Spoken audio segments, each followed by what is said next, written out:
স্বাগত। বিরতিহীন রাত 9টায় বাংলাদেশের সঙ্গে আছে আমি জাহিদ হোসেন এবং আমি সবশেষের খবর নিয়ে রয়েছি দোলা ডলারেস। আর খেলাধুলার খবর জানাবো আমি সাইদ সাদিক। শুরুতে জানাচ্ছি শিরোনাম।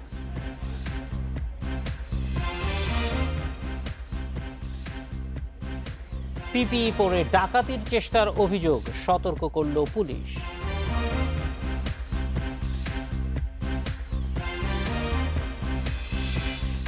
সাভারে ক্ষুধার্ত শিশুর জন্য মায়ের ত্যাগ, দুধ কিনতে চুল বিক্রি।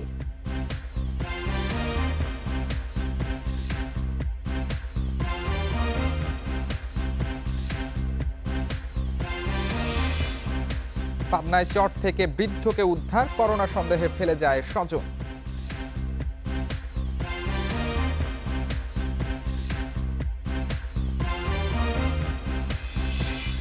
করোনা প্রতিরোধে মাস্ক ও পিপিই ব্যবহার করছেন স্বাস্থ্যকর্মীরা। বাসা থেকে করোনা সন্দেহ ব্যক্তির নমুনা সংগ্রহ করছেন তারাই। এই সুযোগে নতুন এক ধরনের অপরাধের অভিযোগ পাওয়া যাচ্ছে। একটি চক্র স্বাস্থ্যকর্মী সেজে ডাকাতির চেষ্টা চালাচ্ছে। তাদের ব্যাপারে সতর্ক থাকার পরামর্শ দিয়েছে আইন শৃঙ্খলা বাহিনী। 17 এপ্রিল রাত 1টায় টাঙ্গাইলের এই বাড়িতে মাস্ক ও পিপিই পরে আসেন 3-4 জন। পরিচয় দেন স্বাস্থ্য অধিদপ্তর থেকে এসেছেন করোনা পরীক্ষার জন্য। বাসিন্দারা জানিয়েছে বাড়ির গেট না খোলায় পরে তারা চলে যান। ওনাকে ইন্টারোগেশন করার পরে দেখা যাচ্ছে যে আমরা যে প্রশ্নগুলো করেছি এই প্রশ্নগুলোর কোনো সদুত্তর উনি দিতে পারেন নাই। আমাদের তদন্তে এই জিনিসটা একেবারেই মিথ্যা বলে প্রমাণিত হয়েছে এবং এই নাইট গার্ড নিজেকে হিরো বানানোর জন্য এই পোস্টটি দিয়েছেন। এই ঘটনার সাথে বাস্তবের কোনো মিল আমরা আমাদের তদন্তে পাইনি। তদুপরি আমরা আরও গভীর তদন্ত করতেছি। সাভার গাজীপুরেও এ ধরনের অভিযোগ পাওয়া গেছে। রাজধানীতে এমন চেষ্টা হয়েছে বলে সামাজিক যোগাযোগ মাধ্যমে ছড়িয়েছে। পুলিশ বা স্বাস্থ্যকর্মী পরিচয়ে কেউ বাসায় ঢোকার চেষ্টা করলে তাৎক্ষণিকভাবে 999-এ জানানোর পরামর্শ দিয়েছে পুলিশ সদর দপ্তর। করোনা রোগীর তথ্য সংগ্রহ এবং জরুরি সেবার নামে কিছু দুষ্কৃতিকারী সাধারণ মানুষের বাড়িতে গিয়ে অপরাধ সংগঠন করছেন, এরকম দু একটি তথ্য আমাদের কাছে রয়েছে। আমরা তাই সাধারণ মানুষকে আহ্বান জানাচ্ছি, আপনারা যদি কেউ পুলিশ পরিচয়ে, চিকিৎসক, সেবাকর্মী কিংবা আইন শৃঙ্খলা রক্ষাকারী বাহিনীর সদস্য পরিচয়ে কেউ আপনাদের বাড়িতে যায়, আপনারা অবশ্যই তাদের পরিচয় নিশ্চিত হয়ে নেবেন এবং তাদের কাজের বৈধতা যাচাই করে নেবেন। এদিকে স্বাস্থ্য অধিদপ্তর জানিয়েছে, কাউকে আগে না জানিয়ে বাসায় গিয়ে করোনার পরীক্ষার নমুনা সংগ্রহ করা হয় না। কোনো স্বাস্থ্যকর্মী মধ্যরাতে বাসায় ঢোকার চেষ্টা করলে প্রশাসনকে জানাতে বলা হয়েছে। বিনা নোটিশে আইডিসিআর কোথাও যায় না এবং রোগীর চিকিৎসা করবার জন্য রাতের বেলা বা সেটা কখনো যায় না। কাজে স্যাম্পল কালেকশন করবার সময় রোগীদেরকে উপদেশ দেওয়া হয়, টেলিফোনে উপদেশ দেওয়া হয়। আবার যদি তাকে হাসপাতালে নিতে হয় তখন অ্যাম্বুলেন্স এসে নিয়ে যায়, সেটা হাসপাতালের সাথে যোগাযোগ। কাজে বিনা নোটিশে বা বিনা ঘোষণায় কখনো রোগীর বাসায় আইডিসিআর এর গাড়ি দিনের বেলাও যায় না, রাতের বেলাও যায় না। লকডাউনের মধ্যে আইন শৃঙ্খলা পরিস্থিতির যেন অবনতি না হয় সেজন্য পুলিশ বাহিনীকে তৎপর থাকার নির্দেশ দেওয়া হয়েছে। বন ইবনে কামাল, ইন্ডিপেন্ডেন্ট নিউজ, ঢাকা। জাহিদ, এটি একটি নতুন ধরনের শঙ্কা তৈরি করেছে এই পরিস্থিতিতে। তবে এই খবরগুলোর মাধ্যমে নিশ্চয়ই সাধারণ মানুষ আরও বেশি সচেতন হয়ে উঠবে। এমনিতেই দেখেন দোলা বা জাহিদ, বাসার বেশিরভাগ বাসা কিন্তু বন্দি রয়েছে। সবাই, অনেক বাড়ি কিন্তু ফাঁকা পড়ে আছে, কারণ সবাই চলে গেছেন তাদের বাসায় বা বাড়িতে, দেশে। এই জায়গাটাতেও কিন্তু ডাকাতির একটা শঙ্কা রয়েছে। সেটা তো আছে, তবে পিপিই বা মাস্ক পরে এরকম মানে স্বাস্থ্যকর্মী সেজে আসলে পরে সবাইকেই একটা বিষয়ে সতর্ক থাকতে হবে। আইডিসিআর কিন্তু নিজ থেকে আসে না। যখন আমি তাদেরকে আসতে বলবো যে আমার এখানে সন্দেহজনক রোগী আছে, তারপরে তারা আমার ঠিকানা নেবে, আমার টেলিফোন নাম্বার নেবে এবং আমাকে জানিয়ে আসবে। ফলে কেউ হঠাৎ করে উপস্থিত হলে প্রথমেই সন্দেহ করবেন যে এটি আইডিসিআর হওয়ার কোনোই সম্ভাবনা নাই, কারণ তারা নিজ থেকে কোথাও আসলে যান না। ফোন করেন যে বিদেশ ফেরত বা সন্দেহভাজন থাকলে তারা ফোন করেন, খোঁজখবর নেন, কিন্তু যদি নমুনা সংগ্রহ করতে হয় এটা একদম স্ট্যান্ডার্ড প্রসিডিওর যে অবশ্যই আপনাকে তথ্যটি জানাতে হবে। আতঙ্কের মধ্যে আসলে কেউ ভুল যাতে না করে বসে। হ্যাঁ, সেটা সতর্ক থাকার প্রয়োজন। আমরা একটু টাঙ্গাইলে যাব, এই বিষয়টি যেহেতু সেখানে ঘটেছে। টাঙ্গাইলে আমাদের সঙ্গে যুক্ত হচ্ছেন সহকর্মী মামুনুর রহমান। মামুন, যে বাসায় এই ঘটনা ঘটে তাদের সঙ্গে আপনার আলাপ হয়েছে কিনা, তা এত রাত্রেবেলা যখন তারা এসেছে তখন এই বাড়ির দারোয়ান বা অন্যদের রেসপন্স কি ছিল? যে আমি আসলে ঘটনা শোনার পরে কিন্তু ওই বাড়িতে গিয়েছিলাম ওই দিন সকাল 10টায়। তো 10টা থেকে আমি 12:15 পর্যন্ত কিন্তু ওই ওটা একটি বহুতল ভবন, সেখানে প্রায় 27টি পরিবার থাকে এবং এটা টাঙ্গাইলের একটি বৃহৎ আবাসিক ভবন নামে শহরে পরিচিত এবং এটা কিন্তু শহরের একদম মূল রাস্তার পাশে, ঢাকা টাঙ্গাইল মহাসড়কের যে রোডটা আছে সেই রাস্তার পাশেই কিন্তু অবস্থিত। তো আমি যখন গণমাধ্যম কর্মী পরিচয় দিয়ে তাদের সাথে কথা বলতে চাইলাম, ওই ভবনের কোনো বাসিন্দা বা দারোয়ান তারা কিন্তু কেউই আমার সাথে কথা বলতে চায়নি এবং তারা এই বিষয়ে আমার সাথে কথা বলবে না এমনটি তারা জানিয়েছে। তো আমি প্রায় 2 ঘন্টা যাবত তারা কি পুলিশের সঙ্গে এই বিষয়টি কোনো আলোচনা করেছে বা তথ্য দিয়েছে পুলিশকে, মামলা বা সাধারণ ডায়েরি? না, এ বিষয়ে কিন্তু কোনো মামলা বা সাধারণ ডায়েরি হয়নি এমনটি কিন্তু জানিয়েছেন। তো আমি একই বিষয় নিয়ে কথা বলেছি টাঙ্গাইলের পুলিশ সুপার সন্দীপ কুমার রায়ের সাথে। তিনি যেটা বলেছেন যে তিনি ঘটনা যখন জেনেছেন সামাজিক যোগাযোগ মাধ্যমের পরে কিন্তু ওই দারোয়ান এবং ওই নাগরিককে কিন্তু তিনি তার সাথে কথা বলেছেন। তো তিনি যেটা বলেছেন যে দারোয়ানের সাথে যখন ওই রাতের কি ঘটনা ঘটেছিল এবং এই ঘটনা যখন কিন্তু দারোয়ান পুলিশ সুপারের ভাষ্য অনুযায়ী সঠিক কোনো তথ্য দিতে পারেনি এবং অনেক তথ্যেরই মিল ছিল না, যে কারণে কিন্তু পুলিশ সুপার বলছে যে এরকম কোনো ঘটনা ঘটেনি। এবং পুলিশ সুপার আরেকটা যে ঘটনাটা হয়েছে এবং যে বাসার এই ঘটনার কথা হচ্ছে সেই বাসার 150 মিটারের ভিতরে কিন্তু একটি পুলিশ চেকপোস্ট ছিল। তো যে সময়ের কথা বলেছিল সেই সময়ে কিন্তু পুলিশ চেকপোস্টে ছিল। তো যদি এরকম কিছু এসেও থাকে তাহলেও ওই চেকপোস্টে মুখোমুখি হওয়ার কথা ছিল, এমনটি কিন্তু পুলিশ সুপার জানিয়েছেন। এছাড়া আমি ওই পাশে যারা অনেক ধন্যবাদ আমাদের সঙ্গে যোগ দেওয়ার জন্য। এ বিষয়ে আরো জানাতে বার্তা কক্ষ থেকে আমাদের সাথে যোগ দিয়েছেন সহকর্মী বনি ইবনে কামাল। বনি, এই ধরনের ঘটনার অনেক অভিযোগ আমরা পাচ্ছি, পুলিশের কাছে এই মুহূর্তে অভিযোগ কতটি রয়েছে এবং কোনো ব্যবস্থা কি নেওয়া গেছে বা এই চক্রের আসলে কারা কারা জড়িত এমন কোনো সদস্যের তথ্য কি তারা পেয়েছে বা ধরতে পেরেছে? দোলা, প্রথমত এই অভিযোগটা কিন্তু প্রথম আসে আসলে টাঙ্গাইল থেকে। আমার সহকর্মী যেমনটি জানাচ্ছিলেন যে আসলে পুলিশ সুপার কিন্তু বলছেন তিনি এমন কোনো ঘটনার আসলে প্রমাণ পাননি। যদি তিনি প্রমাণ পেয়ে না থাকেন তবে পুলিশ সদর দপ্তর থেকে কেন এই বিষয়টাতে এত জোর দেওয়া হচ্ছে সেটা কিন্তু একটা অনেক বড় প্রশ্ন।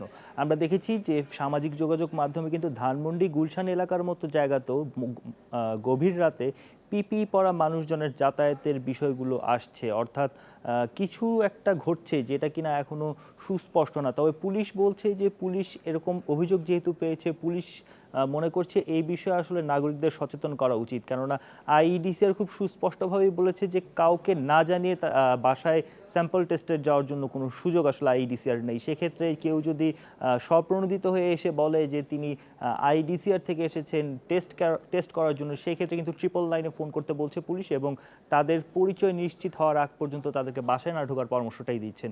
অর্থাৎ এই যে একটা অবস্থা চলছে এবং আপনি জানেন যে গাজীপুর, মুন্সিগঞ্জেও কিন্তু এরকম ঘটনা আমরা শুনতে পেরেছি এবং এই ঘটনা সম্পর্কে পুলিশও কিছুটা জানে এবং পুলিশ তদন্ত চালিয়ে যাচ্ছে। এখন পর্যন্ত কিন্তু আসলে নিশ্চিত করা যায়নি কে বা কারা এর সাথে জড়িত। যেহেতু এখন করোনা আক্রান্তে দেশ আসলে অনেকটা স্থবির হয়েছে, একটি বিশেষ মুহূর্ত চলছে এবং এই বিশেষ মুহূর্তে কিন্তু অপরাধী চক্র নতুনভাবে আসলে অপরাধে সংক্রমিত করার চেষ্টা করছে। কিছু কি বনি, রাতের দিকে প্রশাসনের তৎপরতা, আইন শৃঙ্খলা বাহিনীর তৎপরতা আরো বাড়ানোর জন্য কোনো উদ্যোগ কি নেওয়া হচ্ছে? এ ব্যাপারে আপনি জানেন যে নতুন আইজিপি বেনজির আহমদ দায়িত্ব গ্রহণ করার পর তিনি একটি ভিডিও কনফারেন্সের মাধ্যমে সারা দেশের যে সিনিয়র পুলিশ কর্মকর্তা রয়েছেন তাদের সাথে ভিডিও কনফারেন্সে আলাপ করেন এবং তিনি কিন্তু তাদেরকে বলেছেন যেহেতু করোনার সময় এ ধরনের অভিযোগ পাওয়া যাচ্ছে এবং জনমানুষ অনেকটাই কমে গেছে বাইরের রাস্তায়, সেক্ষেত্রে এ ধরনের অপরাধ বেড়ে যাওয়ার সম্ভাবনা রয়েছে এবং সেই ব্যাপারে তাদেরকে সর্বোচ্চ সতর্ক থাকার নির্দেশ দেওয়া হয়েছে। পাশাপাশি এমন কোনো যদি অভিযোগ আসে সেক্ষেত্রে দ্রুত সবচেয়ে আগে সবচেয়ে বেশি প্রায়োরিটি দিয়ে সেটা সলভ করার জন্য কিন্তু নির্দেশ দেওয়া হয়েছে পুলিশ সদর দপ্তর থেকে। বনি ইবনে কামাল, আপনাকে অনেক ধন্যবাদ আমাদের সাথে যোগ দেওয়ার জন্য। করোনা ভাইরাস সংক্রমণ রোধে ঘর থেকে বের হওয়া নিষেধ, যে কারণে কাজ বন্ধ, কিন্তু ঘরে ক্ষুধার্ত 2 সন্তান। তাদের কান্না থামাতে কোনো উপায় না দেখে চুল বিক্রি করেছেন মা, সেই টাকায় কিনেছেন সন্তানের জন্য খাবার। মর্মান্তিক এই ঘটনাটি ঘটেছে সাভারের ব্যাংক কলোনির ছাপড়া মসজিদ এলাকায়। কাজের উদ্দেশ্যে 2 মাস আগে স্বামীসহ সাভার আসেন কিশোরগঞ্জের এই দম্পতি। ছাপড়া মসজিদ এলাকায় 2 সন্তানকে নিয়ে ওঠেন এক রুমের ভাড়া বাসায়। স্বামী দিনমজুর ও নিজে গৃহকর্মীর কাজ করে কোনো রকমের সংসার চালাতেন, কিন্তু করোনা ভাইরাসের কারণে দুজনেরই উপার্জন বন্ধ। অর্থ ও খাবার সংকট হলেও কাউকে না চেনায় তারা সাহায্যের জন্য যেতে পারেননি কারো কাছে। কোনো উপায় না দেখে স্থানীয় হকারের কাছে চুল বিক্রির সিদ্ধান্ত নেন অসহায় মা। ১,০০০ টাকা কেজি দরে চুল বিক্রির পাওয়া ১৮০ টাকায় কেনেন 2 সন্তানের জন্য সামান্য কিছু খাবার। বিক্রি করছি, মনে করেন আমরা খাওয়া খাদ্য খুব কষ্ট, তার কারণে দিয়ে দুইটা বাচ্চা খালি কান্নাকাটি করে, এদিকে আর মা হয়ে সহ্য করা যায়, এই কারণে পরে চুল্লি বিক্রি করে একটু দুধ আনলে আমার দুইটা চাল টাল আনলে আমরা খাইছি। ঘর থেকে বের হতে না পারায় ওই এলাকার আরও অনেক পরিবারের দিন কাটছে খেয়ে না খেয়ে। পর্যাপ্ত ত্রাণের অভাবে অনেকেই বঞ্চিত হয়েছেন বলে জানিয়েছেন পৌর মেয়র। পৌরসভার টাকা দিয়ে কিছু কিনা দিছে বইলা আজকে সারা পৌরসভা কিছু ত্রাণ পাইছে, তা নাহলে ত্রাণ পাইতো না। এবং যেখানে যেখানে দরকার যদি ত্রাণ না পায় আমার সাথে যোগাযোগ করতে বলেন, আমি ব্যবস্থা করে দেব। খবর পেয়ে বঞ্চিত এই পরিবারের পাশে দাঁড়িয়েছে স্থানীয় প্রশাসন। Independent news desk. এ বিষয়ে আরো জানাতে সাভার থেকে যোগ দিয়েছেন সহকর্মী রুবেল আহমেদ। রুবেল, খুবই মর্মান্তিক একটি ঘটনা। যদিও আমি মনে করছি যে এটি আসলে স্থানীয় প্রশাসনের নজরে আরও আগেই আসা উচিত ছিল, যে ওই এলাকায় কারা কারা মানবেতর জীবনযাপন করছে তাদের একটি তালিকা হওয়া উচিত ছিল। সেটি এখন যেহেতু নজরে এসেছে, এই পরিবার সহ অন্যান্য যে পরিবারগুলো সেখানে রয়েছে তাদের ত্রাণ সহায়তায় কী ধরনের উদ্যোগ নেওয়া হয়েছে? দেখুন, আজকে যখন আমরা এই সংবাদটি পাই তখনই কিন্তু আমি সাভার ব্যাংক কলোনির যে ছাপড়া মসজিদ এলাকা আছে সেখানে ছুটে যাই এবং যে পরিবারটি মাথার চুল বিক্রি করে তার অবুঝ সন্তানের জন্য খাবার কিনে এনেছেন তাদের সাথে আমি কথা বলি এবং স্থানীয় যে প্রশাসন রয়েছে তাদের সাথে আমি কথা বলার চেষ্টা করেছি। এটি কিন্তু খুবই দুঃখজনক একটি ঘটনা, যেখানে দুর্যোগ ও ত্রাণ প্রতিমন্ত্রীর কিন্তু সংসদীয় আসন হচ্ছে এই সাভার।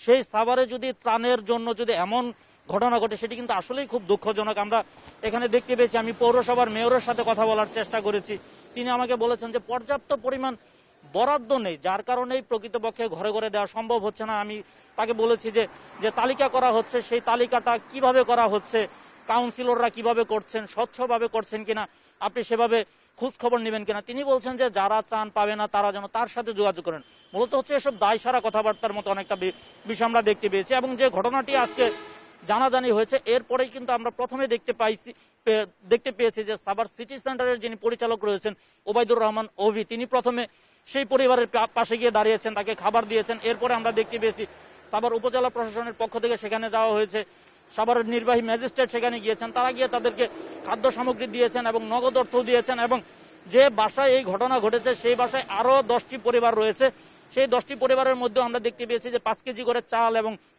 ডাল বরাদ্দ করা হয়েছে, রাতেই দেওয়া হয়েছে এবং বাকিদেরকেও আগামীকাল সকালে দেওয়া হবে বলে আমাদেরকে জানানো হয়েছে। এবং যে বাসায় এই ঘটনাটি ঘটেছে ওই বাসার আশপাশে আমি আরো অনেক বাসার লোকজনের সাথে কথা বলেছি, তারাও কিন্তু ত্রাণ পায়নি বলে তারা জানিয়েছেন। মূলত হচ্ছে যে রাতে যে ঘটনাটি এখন আমরা দেখতে পেয়েছি, এখানে তাদেরকে ত্রাণ সহায়তা প্রশাসনের পক্ষ থেকে দেওয়া হলো, আশপাশের যে বাড়িঘরগুলো রয়েছে সেখানে কিন্তু আমরা এখন পর্যন্ত ত্রাণ দিতে দেখিনি। হয়তোবা ধারণা করা হচ্ছে কালকে সকালে সেখানে ত্রাণ দেওয়া হবে। এবং সাভার পৌরসভার যে মেয়র রয়েছেন তার বাড়ির অনেকটা কাছাকাছি কিন্তু এমন হৃদয় বিদারক একটি ঘটনা ঘটে গেছে, যার কারণে সচেতন সাভারবাসী কিন্তু বিষয়টি নিয়ে অনেকটাই হতাশ। রুবেল, নিশ্চয়ই সাথে থাকবেন আমাদের। গুরুতর অসুস্থ অবস্থায় পাবনার বেড়া উপজেলায় দুর্গম চর থেকে এক বৃদ্ধকে উদ্ধার করা হয়েছে। করোনা আক্রান্ত সন্দেহে সেখানে তাকে ফেলে পালিয়েছে স্বজনরা।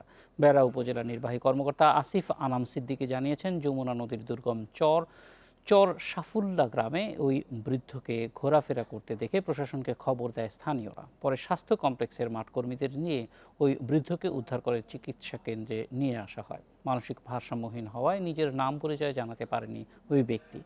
তিনি করোনা আক্রান্ত কিনা তা জানতে নমুনা সংগ্রহ করে রাজশাহীতে পাঠানো হয়েছে। এর আগে করোনা আক্রান্ত সন্দেহে টাঙ্গাইলের জঙ্গলে বৃদ্ধ মাকে ফেলে যাওয়ার ঘটনা দেশ জুড়ে আলোচিত হয়।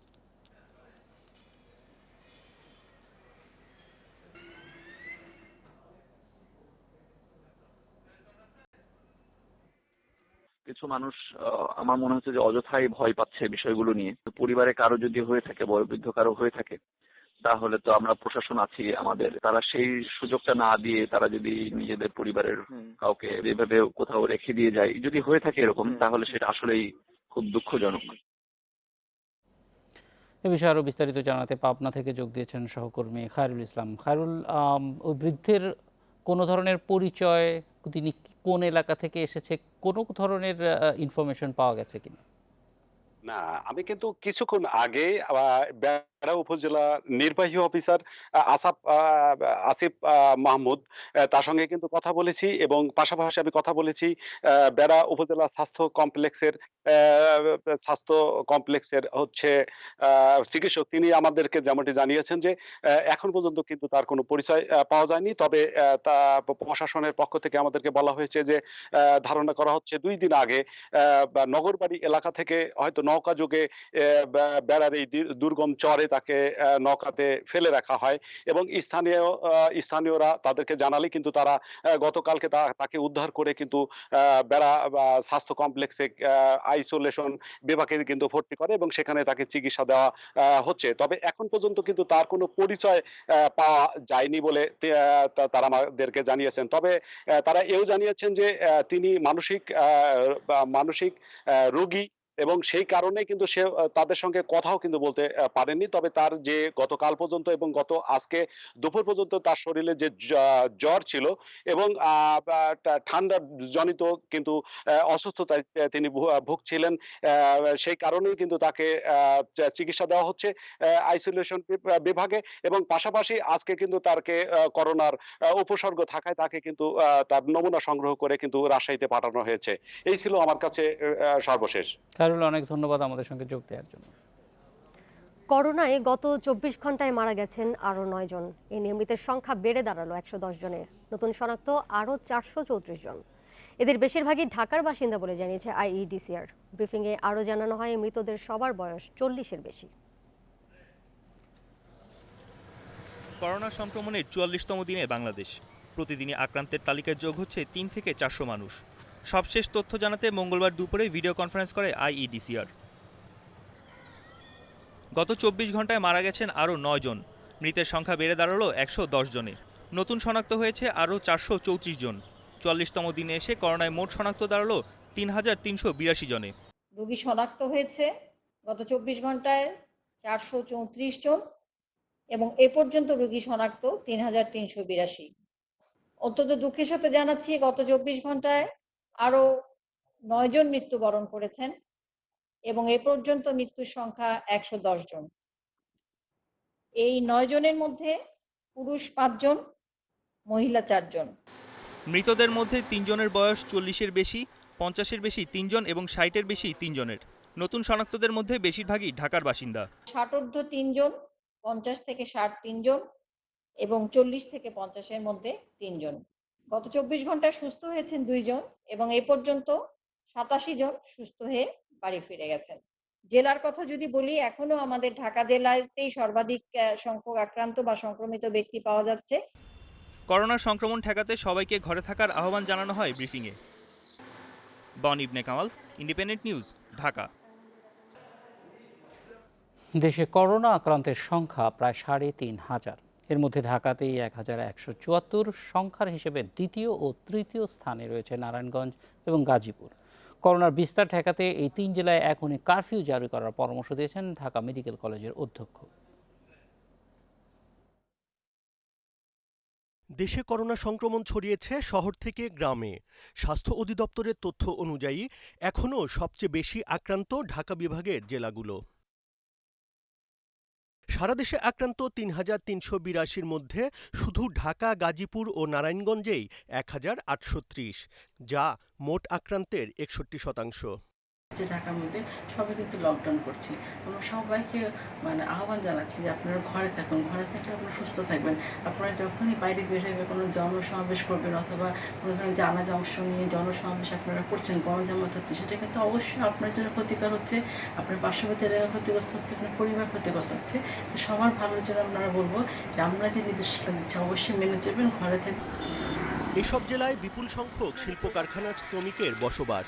দেখা যাচ্ছে লকডাউন দিয়েও তাদের পুরোপুরি নিয়ন্ত্রণ করা সম্ভব হচ্ছে না। এদের মাধ্যমে নতুন এলাকায় সংক্রমণ ছড়িয়ে পড়ার ঝুঁকি দেখছেন বিশেষজ্ঞ চিকিৎসক।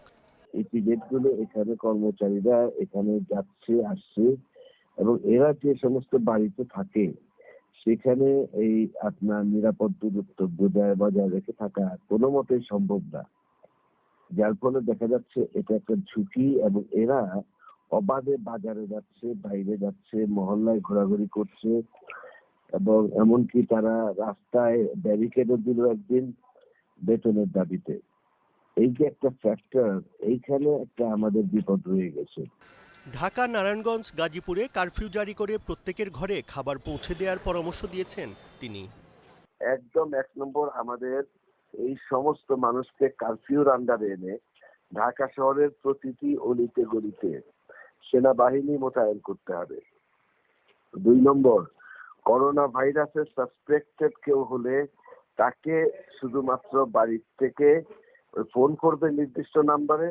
ওই বিশ্বের অন্যান্য দেশের মতো তাকে আমাদের অ্যাম্বুলেন্স সার্ভিসটা ওইখান থেকে সরাসরি নিয়ে যাবে ডেডিকেটেড করোনা ইনফেকশন।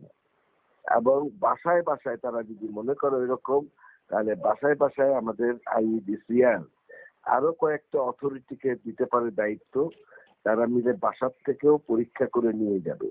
এই রোগগুলোর বাইরে যাওয়ার কোনো প্রয়োজন নেই। ঢাকা ও এর আশপাশের এলাকায় বসবাসকারীদের ঘরে রাখতে না পারলে গোটা দেশের পরিস্থিতি ভয়াবহ হবে বলে আশঙ্কা চিকিৎসকদের। Buddhadeb Kundu, independent news, Dhaka.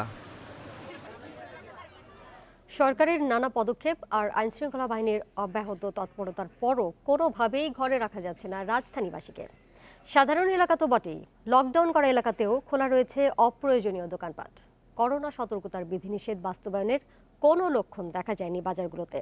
বেশিরভাগ স্থানেই দেখা গেছে প্রায় স্বাভাবিক সময়ের মতো ভিড়। দেশে এখন পর্যন্ত যত করোনা রোগী শনাক্ত হয়েছে তার বেশিরভাগই রাজধানীর। মিরপুরের টোলারবাগ থেকে শুরু হয়ে ধীরে ধীরে তা ছড়িয়ে পড়েছে শতাধিক এলাকায়। প্রতিদিনই বাড়ছে আক্রান্ত ও মৃতের সংখ্যা। তবে ভয়াবহতা বাড়লেও করোনা সতর্কতা মানার প্রতি ভ্রুক্ষেপ নেই রাজধানীবাসীর।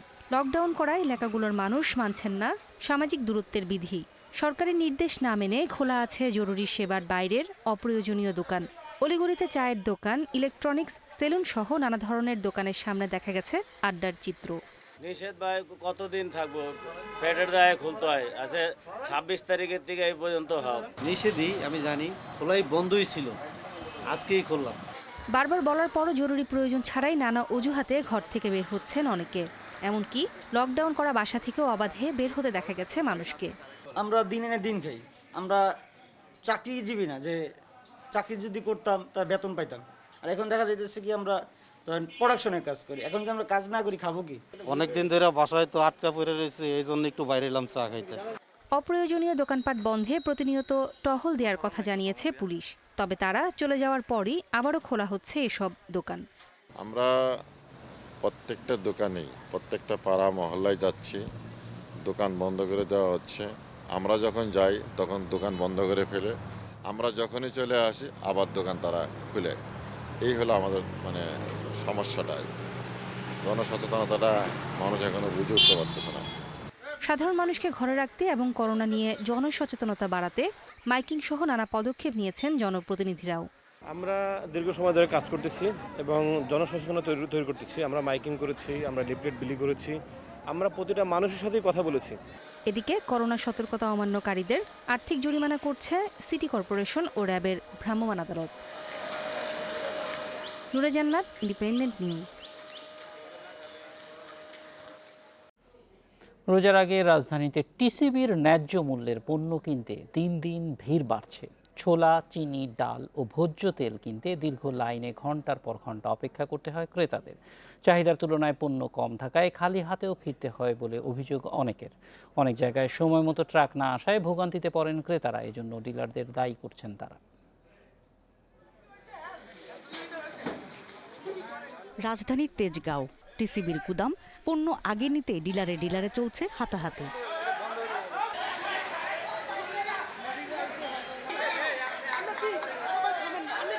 মঙ্গলবার সকাল 7টা বনশ্রীর মূল সড়ক ইট রেখে অবস্থান জানাচ্ছেন ক্রেতারা। একই অবস্থা বেশিরভাগ সেল পয়েন্টে। ক্রেতাদের অভিযোগ, চাহিদার বিপরীতে পণ্যে কম থাকায় অনেককে ফিরতে হয় খালি হাতে, তাই আরও বেশি পণ্য দেওয়ার দাবি তাদের।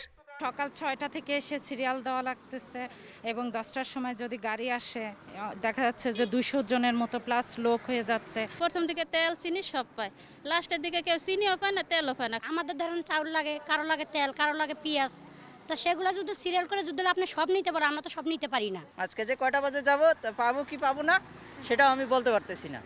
টিসিবির কর্মকর্তারা জানান, ঢাকায় নগরীর 85 আর বাইরে 50 পয়েন্টের জন্য 2টি গুদাম থেকে পণ্য সরবরাহ করা হয়, তাই স্পটে যেতে কিছুটা দেরি হয়। কন্টিনিউ 2-1 জন করে কমছে, তার মধ্যে আমাদের এখানে একটা ইয়া দেওয়া থাকে আর কি, যে কারো যদি কোনো অসুস্থ মনে হয় সেক্ষেত্রে আমরা তাদেরকে ঢুকাচ্ছি না আর কি, এখান থেকে লোক কমে যাচ্ছে। আর এছাড়া আমার এখানে পয়েন্ট আপনারা দেখবেন হয়তো এখানে অনেকগুলো পয়েন্ট চলছে মাল, বিভিন্ন পয়েন্ট থেকে একসাথে একটা গাড়িতে 3টা পয়েন্ট থেকে মাল উঠতেছে, যার কারণে দেরি হয়েছে। রাজধানীর ক্রেতা বেড়ে যাওয়ায় ট্রাকের সংখ্যা দ্বিগুণ করা হয়েছে বলে জানালেন টিসিবির চেয়ারম্যান। ট্রাকে মাল দিলে বেশি মাল দিলে যেটা হয়, ওরা মাল বিক্রি করতে পারে না এবং তখন একটা অনিয়মের সম্ভাবনা থাকে, যে ওই মালটা অবিক্রিত মালটা তারা নিয়ে যে অন্য জায়গায় নিয়ে যায়। সেই জন্য আমরা ট্রাকের সংখ্যা বাড়িয়েছি, মালটা লিমিটেড স্কেলে রেখেছি। এদিকে কার্যক্রম সুষ্ঠু পরিচালনা হচ্ছে কিনা তা নজরদারিতে রয়েছে 10টি টিম। পাশাপাশি সামাজিক দূরত্ব বজায় রাখা হচ্ছে কিনা তাও দেখছেন তারা। পণ্যের যে মূল্য তালিকা যথাযথভাবে তারা প্রদর্শন করছে কিনা এবং প্রদর্শনকৃত মূল্য অপেক্ষা অধিক মূল্যে তারা বিক্রি করছে কিনা, এগুলো আমরা তদারকি করছি। এর সাথে ওজনে তারা কম দিচ্ছে কিনা সেটিও আমরা ক্লোজলি মনিটরিং করছি। এর সাথে সম্মানিত কাস্টমার যারা আসছেন তাদেরকে যে সামাজিক দূরত্ব বজায় রেখে সরকারের যে নির্দেশনা যথাযথভাবে প্রতিপালনের মাধ্যমে মূলত এই পণ্যগুলো ক্রয় করার জন্য তাদের প্রতি আমরা উদাত্ত আহ্বান জানাচ্ছি। টিসিবি বলছে, দেশের 450টি স্থানে পণ্য বিক্রি করছে তারা। চট্টগ্রামে 30টি সহ প্রতিটি বিভাগ, জেলা ও উপজেলা পর্যায়ে চলছে কার্যক্রম। Afroza Khatun, independent news, Dhaka. জাহিদ, আরো খবর জানাবার আগে আমরা একটু সহকর্মী সাইদ সাদির কাছে যেতে চাই। করোনার প্রভাবে ক্রীড়াঙ্গনের পরিস্থিতি কি সেটি জানতে। ইউরোপিয়ান ক্লাবগুলো ঢুকছে এবং তারা বেতন কাটা শুরু করেছে। আপনি জানেন বাংলাদেশে যে ছোট ছোট ক্লাবগুলো রয়েছে তারা তো সংকটের মুখে পড়ে গেছে, এবং প্রিমিয়ার লিগ আসলে হবে কিনা এবং কটি দল খেলতে আগ্রহী সে বিষয়ে একটা সভা রয়েছে বাফুফের, সেই আপডেট জানাচ্ছি। শুরুতেই জানাচ্ছি শিরোনাম। এ মৌসুমে আর লিগে খেলতে চায় না আরামবাগ, বাকিদের আপত্তি নেই, বাফুফের সভা শনিবার।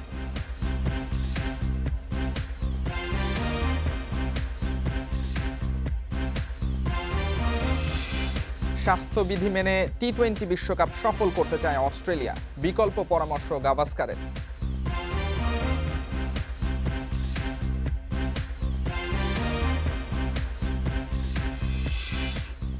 করোনা সংকটে প্রিমিয়ার লিগ ফুটবলের ভবিষ্যৎ নির্ধারণে আগামী সপ্তাহে ক্লাবগুলোর সাথে আলোচনায় বসবে বাফুফে। এরই মধ্যে এ মৌসুমে আর না খেলার জন্য ফেডারেশনকে চিঠি দিয়েছে আরামবাগ। বলছে, অনিশ্চয়তার মধ্যে ফুটবলারদের বেতন আর অন্যান্য খরচ চালানো তাদের পক্ষে কঠিন। বাফুফের দাবি, আরামবাগ ছাড়া বাকি ক্লাবগুলো লিগে অংশ নিতে আপত্তি নেই।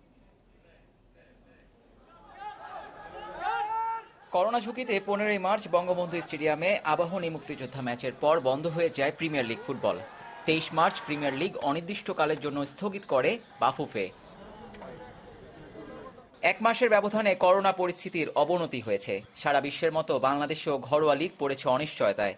দেশি বিদেশি ফুটবলারদের বেতন সহ ক্লাব পরিচালনার খরচ চালাতে হিমশিম খাচ্ছে বেশিরভাগ ক্লাব। এমন পরিস্থিতিতে আরামবাগ সহ কয়েকটি ক্লাব এই মৌসুমে লিগে আর অংশ না নেওয়ার বিষয়ে বাফুফেকে আনুষ্ঠানিক চিঠি দিয়েছে। না খেলার জন্য আমাদের একটা বাফুফে আমাদের একটা ইমেল করছিল আমাদের মতামত জানার জন্য। আমাদের মতামত আমরা জানিয়ে দিচ্ছি যে আমরা খেলতে ইচ্ছুক না। কারণ কি, আপনার 2 মাস যাবৎ লিগ বন্ধ, আরো কবে লিগ শুরু হবে এর কোনো এক্সপিরিয়েন্স নাই। তো আমরা আমাদের মতো ক্লাব একদিন কিভাবে আমরা এই প্লেয়ারদের রাখবো, খাওয়াবো, কিভাবে আমাদের সম্ভব নয়। আমাদের আর্থিক সচ্ছলতা এখন নাই যে আমরা 6 মাস বসে প্লেয়ারদের খাওয়াবো, রাখবো। ক্লাবগুলোর আবেদনের প্রেক্ষিতে সিদ্ধান্তে পৌঁছাতে শনিবার সভা ডেকেছে বাফুফে। তবে আরামবাগ বাদে বাকি ক্লাবগুলোর লিগে অংশ নিতে আপত্তি নেই দাবি ফেডারেশনের সাধারণ সম্পাদকের। সবারই আমরা চিঠি মোটামুটি 5-6টা ক্লাবের পেয়েছি। সো ইন্ডিভিজুয়াল কোনো ক্লাব নিয়ে আমরা মন্তব্য করবো না। কে কি বললো আমি খেলবো না, আমি খেলবো, ইন্ডিভিজুয়াল আসলে সে তার যেটা ভালো মনে হয়েছে তার অবস্থাটা সে জানাইছে। এবং সেই জন্য আরামবাগ এটা বলছে, সেজন্য আরামবাগের কথার প্রেক্ষিতে কোনো রিমার্ক আমরা করবো না। We are planning to hold a meeting এই স্যাটারডেতে আমরা ক্লাবের ফিডব্যাক গুলো যদি পেয়েছি আরো একটা ফিডব্যাক পাবো, আমরা স্যাটারডেতে একটা মিটিং করার চিন্তা করতেছি। Might B a physical meeting Bafufe ভবনে। ক্লাবগুলোর আর্থিক সংকট কিভাবে কাটানো যায় সে বিষয়েও আলোচনা হবে শনিবারের সভায়।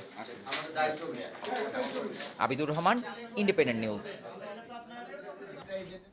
করোনা ঝুঁকিতে শঙ্কার মুখে অক্টোবর-নভেম্বরের টি-20 বিশ্বকাপ। তবে সরকারের দেয়া স্বাস্থ্যবিধি মেনে আসর সফল করতে চায় ক্রিকেট অস্ট্রেলিয়া।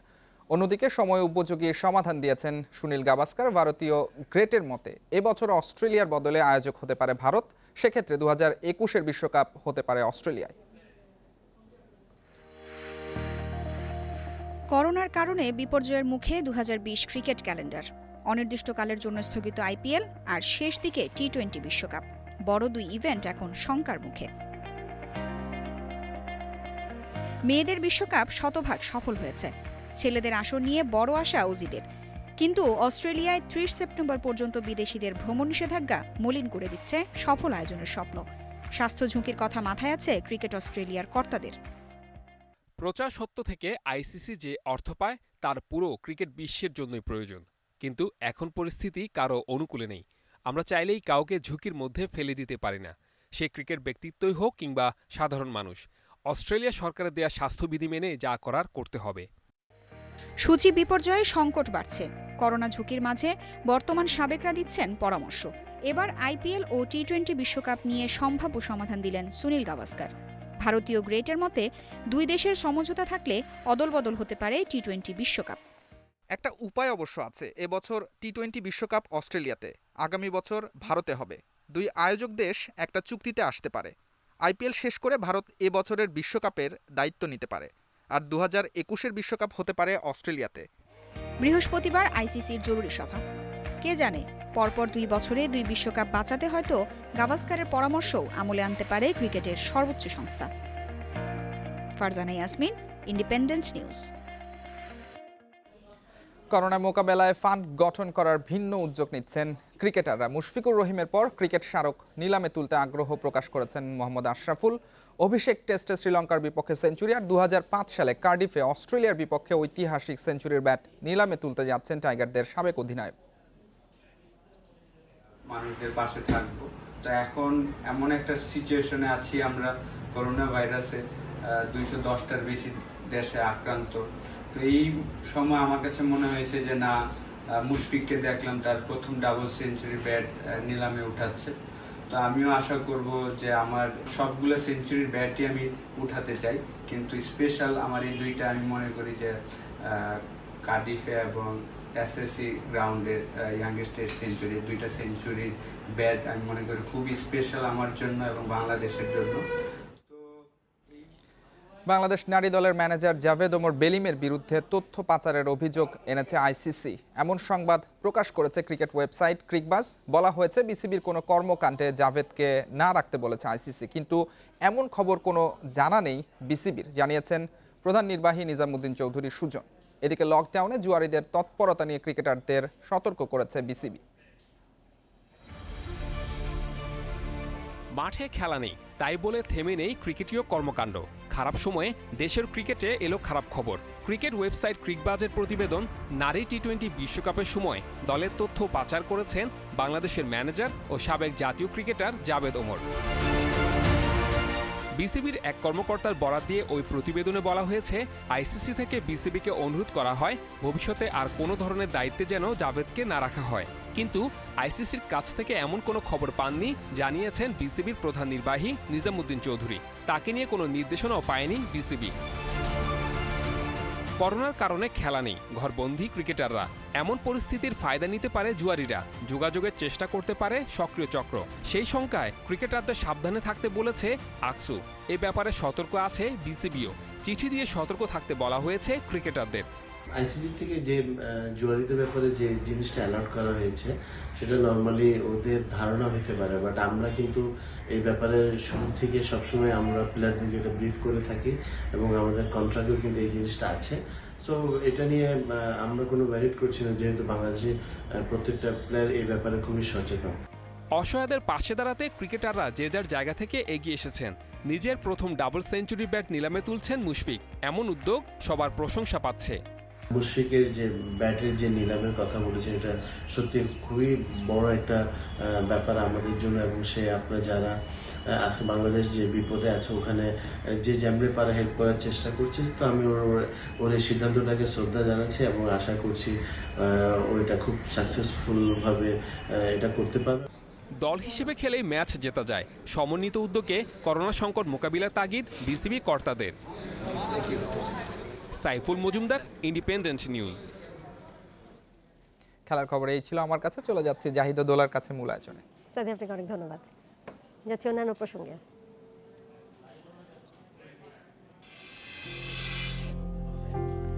যুক্তরাষ্ট্রের সন্দেহ করোনা ভাইরাসের উৎপত্তি চীনের উহানে একটি বিশেষ ল্যাব থেকে। এ নিয়ে কয়েকদিন ধরেই চটে আছেন মার্কিন প্রেসিডেন্ট ডোনাল্ড ট্রাম্প, ক্ষেপে আছেন বিশ্ব স্বাস্থ্য সংস্থার উপরও। এই সময় এসে WHO আবারও জানালো, কোনো ল্যাবে নয়, করোনার উৎপত্তি হতে পারে বাদুড় থেকে।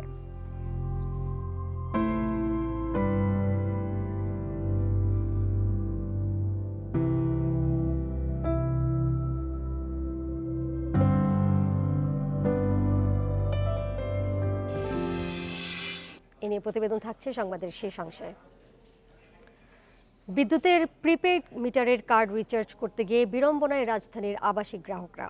করোনার কারণে বেশিরভাগ প্রিপেইড ভেন্ডিং স্টেশন বন্ধ থাকায় দীর্ঘ লাইনে দাঁড়িয়ে ভোগান্তির শিকার হচ্ছেন তারা।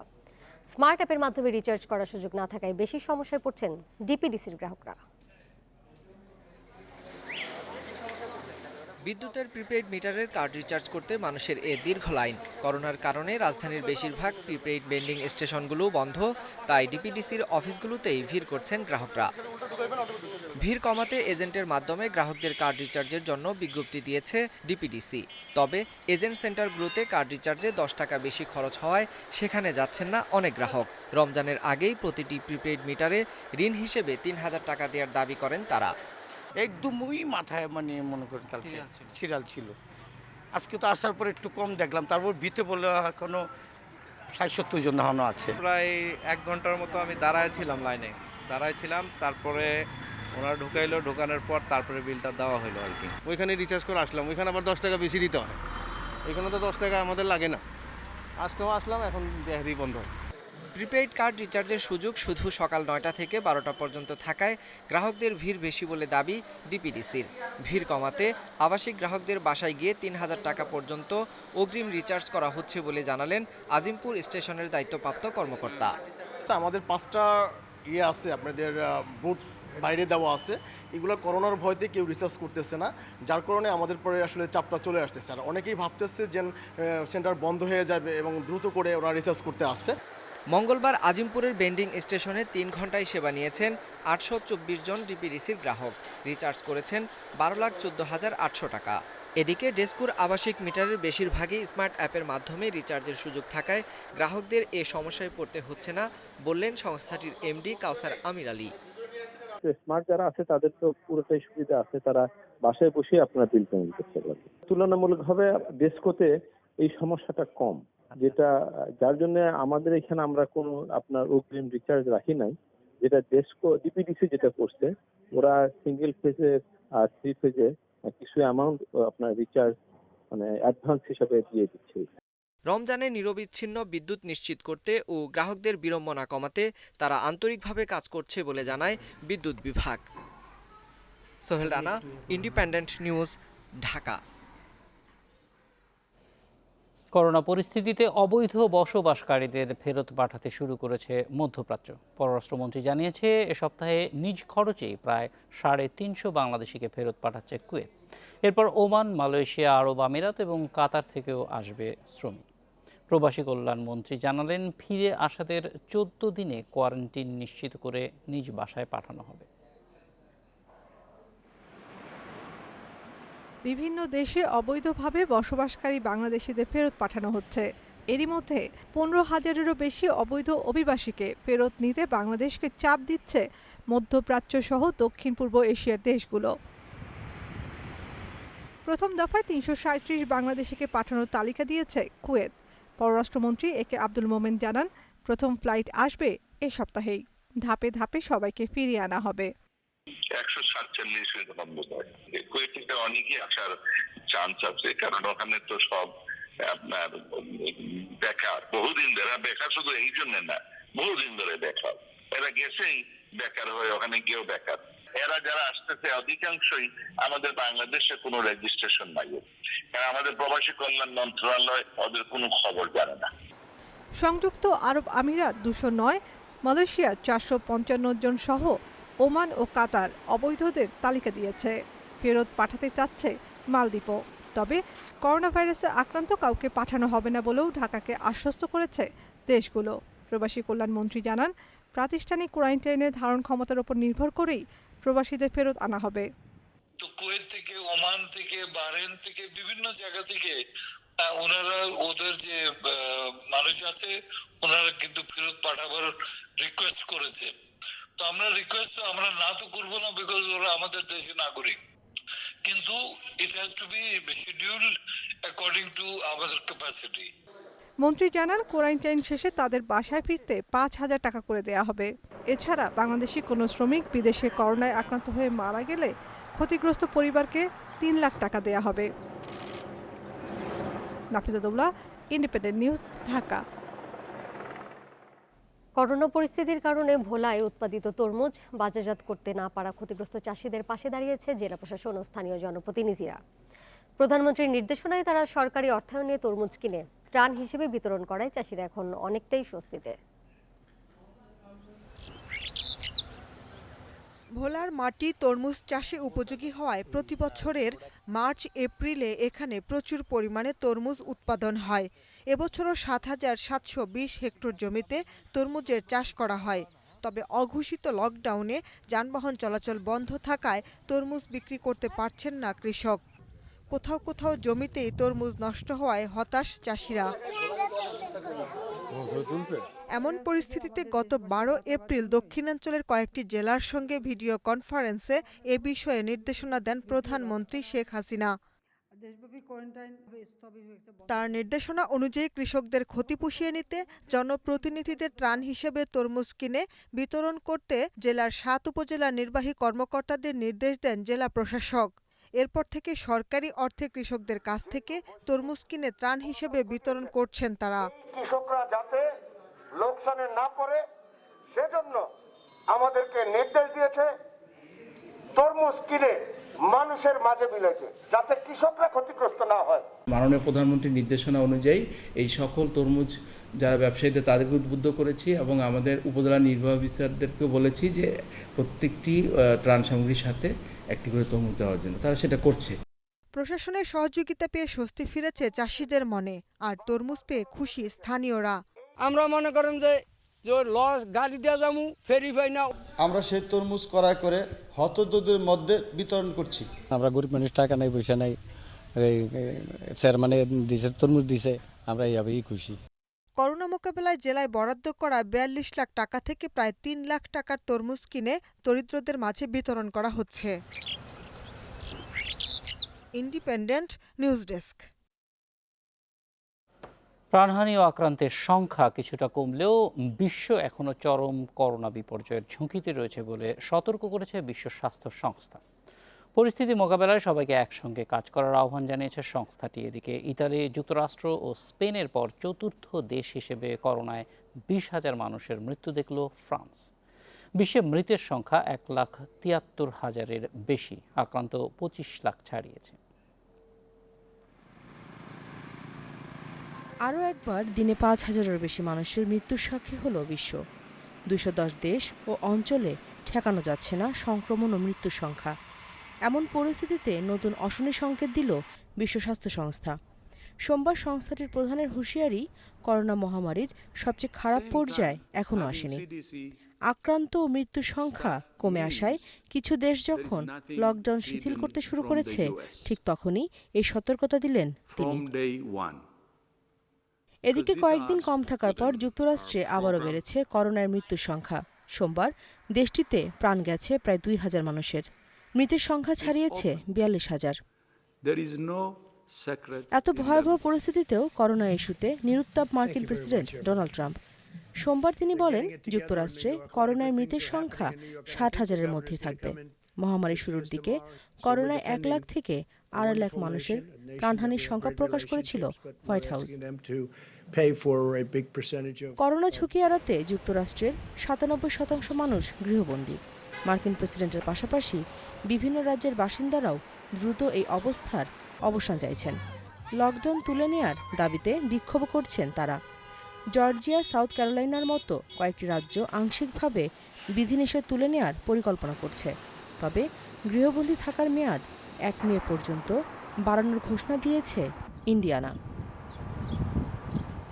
বিশ্বের চতুর্থ দেশ হিসেবে 20,000 মানুষের প্রাণহানি ঘটেছে ফ্রান্সে। দেশটিতে আক্রান্তের সংখ্যা 1.5 লাখ ছাড়িয়েছে। এদিকে 1 মাসের মধ্যে গত 24 ঘন্টায় সবচেয়ে কম সংক্রমণ হয়েছে স্পেনে। 3 বাংলাদেশি সহ দেশটিতে এ পর্যন্ত প্রাণহানি 20,000-এর বেশি। কয়েকটি ক্ষেত্রে বিধিনিষেধ শিথিল করলেও ঝুঁকি এড়াতে দেশজুড়ে জারি করা সতর্কতা 10 মে পর্যন্ত বাড়িয়েছে সরকার। Nusrat Jerin, independent news. Lab নয়, চীনে বাদুড় থেকে নভেল করোনা ভাইরাসের উৎপত্তি হয়ে থাকতে পারে বলে জানিয়েছে বিশ্ব স্বাস্থ্য সংস্থা।